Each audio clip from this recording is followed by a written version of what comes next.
My presentation will be focusing on the Black Mirror episode called Nosedive. This episode aims to demonstrate how the omnipresent nature of surveillance demands a level of perfection that people naturally do not harbor. It reveals that humanity is found in raw, emotional, private spaces that surveillance does not allow for. It also demonstrates the quantification of human interactions, and its very public display creates an anxiety of being othered.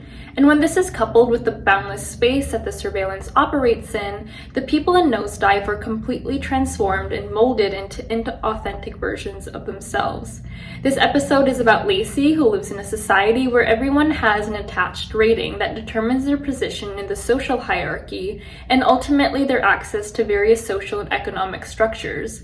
Lacey is a 4.3 out of 5, and as she navigates her daily work and personal life, she rates people and people rate her back. But her aim is to reach into the higher numbers, aiming to be a 4.5 so she can move into a new neighborhood that would only give her a discount if she were a high rating. She also encounters her old childhood friend that wants her to be her maid of honor. Since the wedding guests are high rated, she's hoping that this is the boost that she needs. Her journey to the wedding destination does not go well, and as she continues to lose her rating, falling down to a 2.4 because of her over-expressions of frustration, anger, and unkindness that come from her having difficulty in getting to the wedding, she has to attempt to perfect this personality to establish a high rating, but at the same time, near the end, she loses her control over this persona. While she is emotionally free, she is also unable to be socially accepted. This episode of Black Mirror very clearly argues that this constant surveillance of others' actions and the quantification of these actions through the rating system is damaging. There's no room to have a bad day or to be unsociable because others are determining whether you get a boost or a drop in your rate. The way that the surveillance structure is set up is that each individual in the society has eye contacts that allows them, upon glancing at someone, to know their name and their assigned rating. And with every interaction, there is a practice of taking out your phone and rating the person out of 5. This is where the quantification of human behavior comes in. There's not an instance of not rating someone after an interaction, and it is completely arbitrary in nature. Lacey posted a picture of her latte and cookie and received many 5 stars, but when she accepted a smoothie from someone with a low rating, she was given 2 stars in return. Since there are no rules on how to maintain a social standing, Lacey is in a constant state of fixation on her numerical value. Every detail of her personality is aimed to get her into the high 4s. The surveillance found in Nosedive is omnipresent, decentralized, and visible. In Susan Calhill's article, she discusses Thomas Neubiller's work, Access Denied, where Neubiller is quoted to have said, "Surveillance happens every day, but we're not really aware of it." This is not the case in Nosedive because every moment of life is determining one's position in the hierarchy. Every glance at the person's face is bringing up their numerical value, and everyone is equally aware of their visibility of their personhood. There's no removing yourself from this rating system because that would require you to remove your eye contacts that connect you to the structure. Lacey is shown to have her eye contacts removed at the police station near the end as a form of punishment because it's removing her from the society. It's forcibly ostracizing her. Now, this prevents her from having information about her own ratings and the rating of others, but it does not mean that she does not continue to be surveilled in her jail cell. She is still subject to monitoring, but now she is just unable to participate in those very practices towards herself by perfecting her personal profile or by viewing other people's profiles. So there's a practice of self-surveillance here with the personal act of monitoring others and monitoring oneself, and there's the regular practice of surveillance by being monitored by others and by institutions. This is connected to the concept of interpolation. Interpolation is a notion created by Louis Althusser, which states that ideology transforms individuals into subjects. So when Lacey participates in monitoring others, particularly with the aim to increase her rating, she's transforming these regular people into subjects of her surveillance, into subjects of an ideology. An example that Torin Monahan provides is when a police officer yells, "Hey you," and a person answers that call. They are now subject to the power relations of the social and political institutions. In the Black Mirror episode, Lacey is able to make people into subjects of surveillance given the structure of monitoring where everyone's personal profiles are public, but she does not have the power to remove herself from being subject by monitoring by institutions other people. When she had to reschedule her flight, she couldn't gain access to the limited seats because of her lower rating. This is information that the airport personnel knew because such information is made widely available. It's also important to point out that surveillance has no source. There's no authority that is responsible to have made these eye contacts into everyone's eyes. There's no understanding for why personal information is made widely available. There's no reason why there's a numerical value attached to everyone. There are no cameras everywhere. There's no red dot that would indicate an active practice of surveillance. There's no indication that someone is monitoring your profile.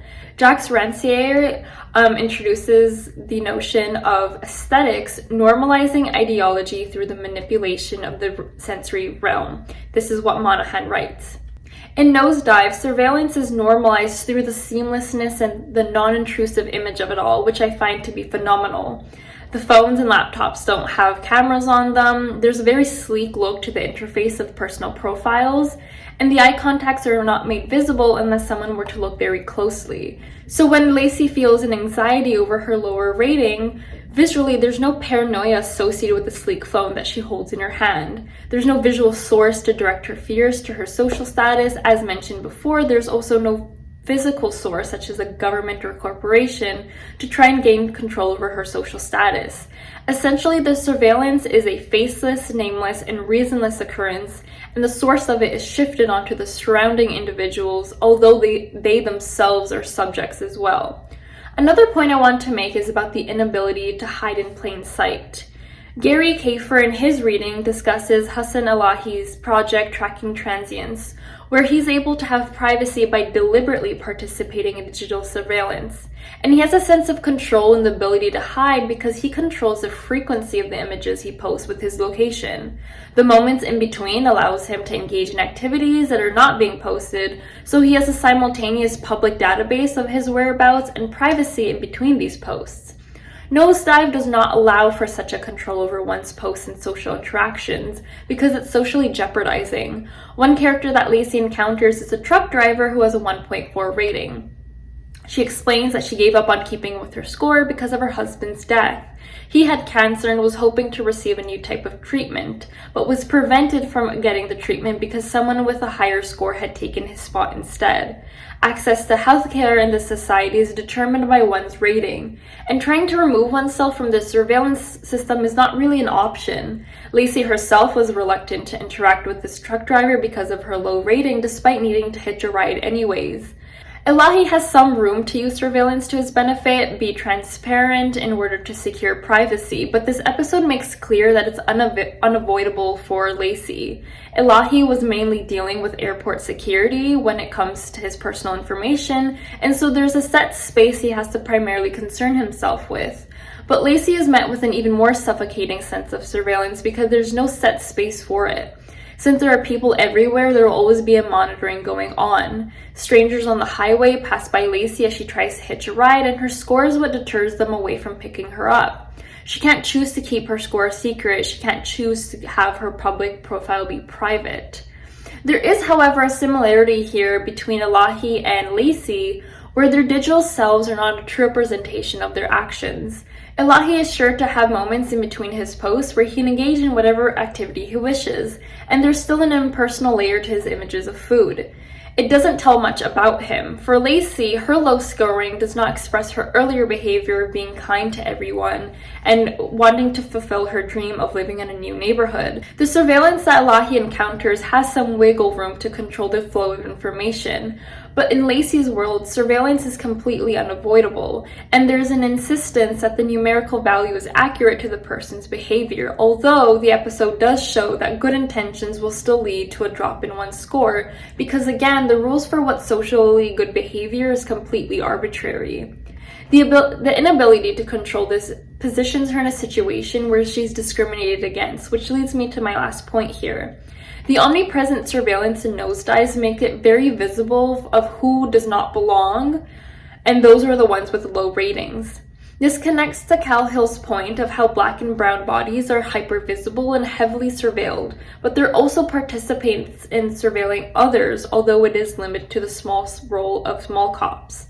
Lower rated people are avoided in optional interactions to avoid being lowered themselves. Lacey's co-worker Chester was bumped down after a breakup with his boyfriend, and it was agreed by everyone to not accept his smoothies, which was his way of being boosted, because everyone sided with the boyfriend in the situation. He eventually gets bumped down further to the point that he's unable to enter the building of his workplace. That being said, Chester still holds the power of surveilling others and applying numerical values to their behavior. And so despite being othered, he can also be the one to discriminate. That power is not removed from him. When Lacey refuses to give Chester a 5-star rating to boost his score, he still has the ability to take out his phone and give her a lower rating to bump her down as punishment. So just like how black and brown men are subject to racially charged surveillance, they're also the predominant class of security guards.